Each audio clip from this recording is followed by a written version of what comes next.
Good evening, everyone.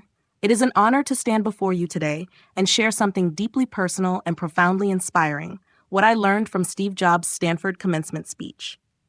Delivered in 2005, this speech has become a timeless beacon of wisdom, courage, and clarity, especially for those of us navigating the uncertainties of life, ambition, and purpose. Steve Jobs, the visionary behind Apple and Pixar, began his speech with the humble admission, "Today I want to tell you 3 stories from my life. That's it. No big deal. Just 3 stories." But as I listened, I realized these weren't just stories. They were powerful life lessons that can shape the way we live, learn, and lead. Lesson 1, Connecting the Dots. The first story Jobs told was about connecting the dots. He spoke about dropping out of college and then dropping in to the classes that truly interested him, one of which was a calligraphy course. At the time, it seemed irrelevant. But 10 years later, when designing the first Macintosh computer, he used those very lessons to make Mac the first computer with beautiful typography. So what's the takeaway? Jobs said, you can't connect the dots looking forward. You can only connect them looking backward. This changed how I view life's uncertainties. Often, we're under pressure to have everything figured out, our career, our future, our path. But Jobs taught me that it's okay not to know where the road is leading. What matters is following your curiosity, trusting your gut, and having faith that one day it will all make sense. Many of us fear failure. We fear making the wrong choice. But sometimes, the wrong turn becomes the beginning of something unexpectedly beautiful. The calligraphy class wasn't part of a grand plan, but it became the reason we have elegant fonts on our computers today.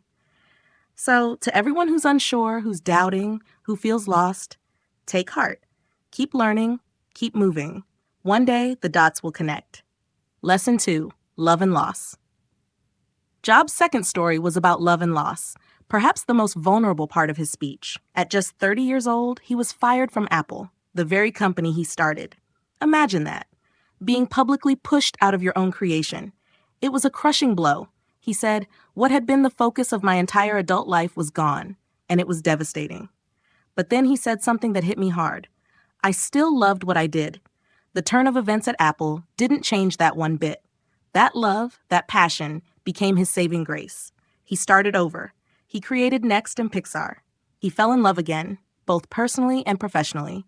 And ironically, Apple later bought Next, bringing him back to the company he once lost." From this, I learned the incredible power of passion. Jobs reminded us that we need to love what we do. Because if we don't, we'll give up when things get tough. He said, "The only way to do great work is to love what you do." I think this is where many of us get it wrong. We chase jobs, degrees, or careers based on expectations, not passion. We pick the safe route, not the one that sets our soul on fire. But Jobs taught me that true success comes from doing what you love, even when it's hard, even when you fail. Because in the ashes of loss, passion becomes your phoenix. Lesson 3, Death as a Motivator. Jobs' third and final story was about death. Just a year before the speech, he was diagnosed with cancer and told he had only a few months to live. Though later that diagnosis was reversed, the experience changed his entire perspective. He said, "Remembering that you are going to die is the best way I know to avoid the trap of thinking you have something to lose." Think about that. We live like we're going to live forever. We postpone dreams. We delay forgiveness. We hesitate to take risks. But death, that quiet, ever-present truth, reminds us that time is finite. Jobs didn't talk about death to depress us. He talked about it to inspire urgency. He urged us to ask ourselves daily, if today were the last day of my life, would I want to do what I am about to do today? If the answer is no, too many days in a row, we must change something. What I learned is this: death is not the enemy. Wasted time is. Jobs taught me to stop living someone else's life, to stop being trapped by dogma, living with the results of other people's thinking, to have the courage to follow my heart and intuition. Because our time here is limited, and we must not waste it being anything less than authentic, brave, and passionate. As Jobs closed his speech, he shared a final mantra from the back cover of the Whole Earth catalog, a sentence that has since become legendary. Stay hungry. Stay foolish. To me, this is the heartbeat of his entire message. To stay hungry means to never be satisfied, to keep learning, growing, exploring. It means to push beyond your limits, to remain curious, to want more. Not in a greedy way, but in a passionate, purpose-driven way. To stay foolish means to not be afraid of looking silly, of failing, of trying something unconventional. It means to remain childlike in your wonder and fearless in your creativity. In a world obsessed with perfection and predictability, Jobs told us to be bold enough to be hungry and foolish. That's how we change the world, or at the very least, our corner of it.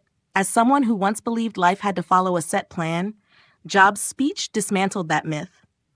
He taught me that failure can be a gift, passion is a compass, time is sacred, and the best journeys are rarely linear. His words didn't just stay on the page or the screen. They walked with me through moments of doubt.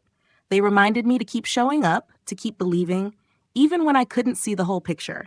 And perhaps most importantly, they reminded me to live intentionally, to speak from the heart, to create, to love, to forgive, to start again. So today, I invite you all to revisit Steve Jobs' Stanford speech, not just as a famous commencement address, but as a map for life. Remember to connect the dots in faith, to follow your passion even through loss, to let the awareness of death sharpen your love for life, and above all else, stay hungry, stay foolish. Thank you.